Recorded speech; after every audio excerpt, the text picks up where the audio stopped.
أعوذ بالله من الشيطان الرجيم بسم الله الرحمن الرحيم. அஸ்ஸலாமு அலைக்கும் வரஹ்மத்துல்லாஹி வரகாத்துஹு.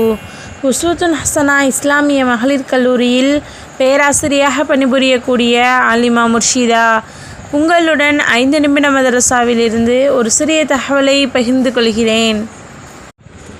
ஆரம்பமாக இஸ்லாமிய வரலாறு. நஜ்ஜாசியிடம் காஃபிர்களின் முறையீடு. முஸ்லிம்கள் ஹபஷா என்ற நாட்டுக்கு சென்று நிம்மதியாக வாழ்வதை அறிந்த குரேஷியர் தங்களுக்குள் ஆலோசனை செய்து அம்ர் இப்னு ஆஸ், அப்துல்லாஹ் பின் அபி ரபியா ஆகிய இருவரிடமும் ஏராளமான காணிக்கை பொருட்களை கொடுத்து ஹபசாவின் கிறிஸ்தவ அரசரிடம் அனுப்பினார்கள். இவ்விருவரும் அங்கு சென்று பரிசு பொருட்களை சமர்ப்பித்துவிட்டு எங்கள் நாட்டை சார்ந்த சிலர் தமது மூதாதையர்களின் மதத்தை விட்டு விலகி புதியதோர் மார்க்கத்தை ஏற்று தங்களின் நாட்டுக்கு ஓடி வந்து விட்டனர்.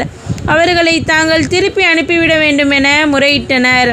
முஸ்லிம்களை அழைத்து அரசர் உண்மை நிலையை விசாரித்தார். முஸ்லிம்களின் சார்பாக ஹல்ரத் ஜாஃபர் ரலியல்லாஹு அன்ஹு அவர்கள் முன்வந்து, அரசரே, நாங்கள் அறியாமையிலும் வழிகேட்டிலும் மூழ்கி கிடந்தோம், சிலைகளை வணங்கினோம், செத்த பிராணிகளை சாப்பிட்டு வந்தோம், எங்களில் வலியோர் எளியோரை துன்புறுத்துவோம். இந்நிலையில் எங்கள் மீது அருள் கூர்ந்த அல்லாஹ் தனது தூதரை எங்களின் பால் அனுப்பி வைத்தான். அந்த தூதரின் நேர்மை, நாணயம், கரைப்படியாத வாழ்க்கை பற்றி நாங்கள் ஏற்கனவே அறிந்திருந்தோம். அவர் எங்களை ஏக இறைவனான அல்லாஹ்வை வணங்கி நோன்பு வைத்து ஜக்காத்தை நிறைவேற்றி அண்டை வீட்டாரிடமும் உறவினர்களிடமும் அன்பாக நடந்து கொள்ளுமாறு ஏவுகிறார். மேலும் அநீதி, கொலைபாதக செயல் முதலிய தீமைகளை தடுக்கிறார். இந்த விஷயங்களை நம்பி ஏற்றதற்காக எங்கள் சமூகத்தார் எங்களை துன்புறுத்தலானார்கள். எனவே நாங்கள் தங்களின் நாட்டுக்கு வந்துள்ளோம் என்று விவரித்த ஜாஃபர் ரலியல்லாஹு அன்ஹு அவர்கள் மரியம் என்ற அத்தியாயத்தின் சில வசனங்களை ஓதி காண்பித்தார்கள். இதை செவியுற்ற அரசர் தாடி நனையும் அளவுக்கு தேம்பி தேம்பி அழுதார். பிறகு குறைஷியரை நோக்கி, நான் இவர்களை உங்களிடம் ஒருபோது ஒப்படைக்க மாட்டேன் என கூறி குறைஷிகளை வெளியேற்றினார். இரண்டாவதாக அன்னலாரின் அற்புதம். அன்னலாரின் ரோமத்தில் பரக்கத். எர்முக் யுத்தத்தின் போது ஹாலித் இப்னு வலீத் அவர்களின் தொப்பி காணாமல் போய்விட்டது. அதை தேடுமாறு தமது நண்பர்களிடம் கூறினார்கள். தீவிர தேடுதலுக்கு பிறகு அந்த தொப்பி கிடைத்துவிட்டது. அது மிகவும் பழமையான கந்தல் தொப்பி.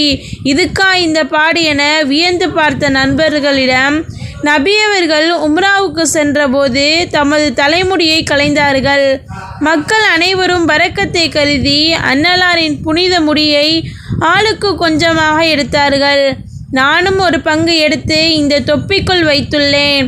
இதன் பரக்கத்தால் இதை அணிந்து கொண்டு எந்த போருக்கு நான் சென்றாலும் வெற்றி உறுதி என ஹாலித் பின் வலீத் ரலியல்லாஹு அன்ஹு அவர்கள் கூறினார்கள். மூன்றாவதாக ஒரு ஃபர்லை பற்றி. வாரிசு சொத்தில் பெண்களின் பங்கு. குர்ஆனில் அல்லாஹ் தஆலா கூறுகிறான், உங்கள் மக்களின் ஒரு ஆணுக்கு 2 பெண்களுக்கு கிடைக்கும் பங்கு போன்றது கிடைக்கும் என அல்லாஹ் உங்களுக்கு உபதேசிக்கின்றான். கருத்துரை: பெற்றோரின் சொத்தில் மகனுக்கு 2 பங்கும் மகளுக்கு 1 பங்கும் ஆகும்.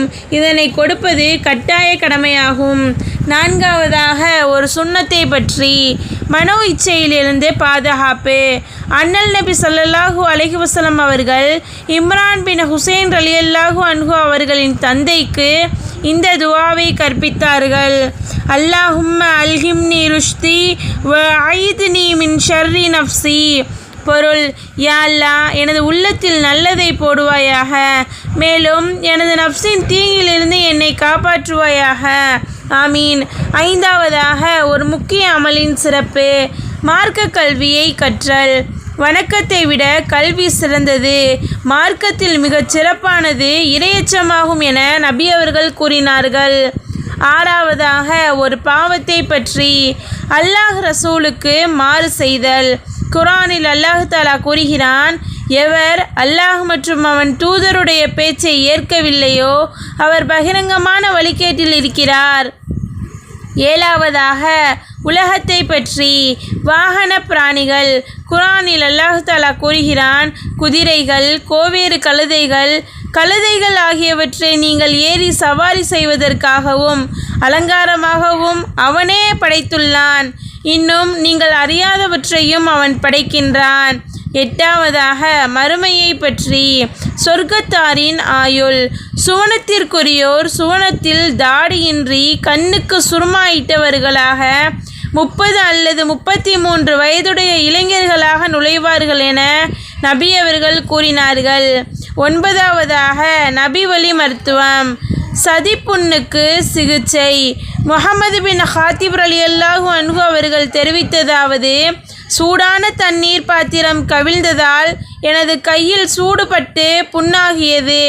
எனது தாயார் என்னை நபி ஸல்லல்லாஹு அலைஹி வஸல்லம் அவர்களிடம் அழைத்து சென்றார்கள். நபி அவர்கள் இந்த துஆவை ஓதி ஊதினார்கள். அதிகிபில் பாஸ ரப்பன் நாசி வஷ்ஃபி அந்த ஷாஃபி லா ஷிஃபா இல்லா ஷிஃபாவுக ஷிஃபா லா யுகாதிரு சகமா. அல்ஹம்துலில்லாஹ். அஸ்ஸலாமு அலைக்கும் வரஹ்மத்துல்லாஹி வரகாத்துஹு.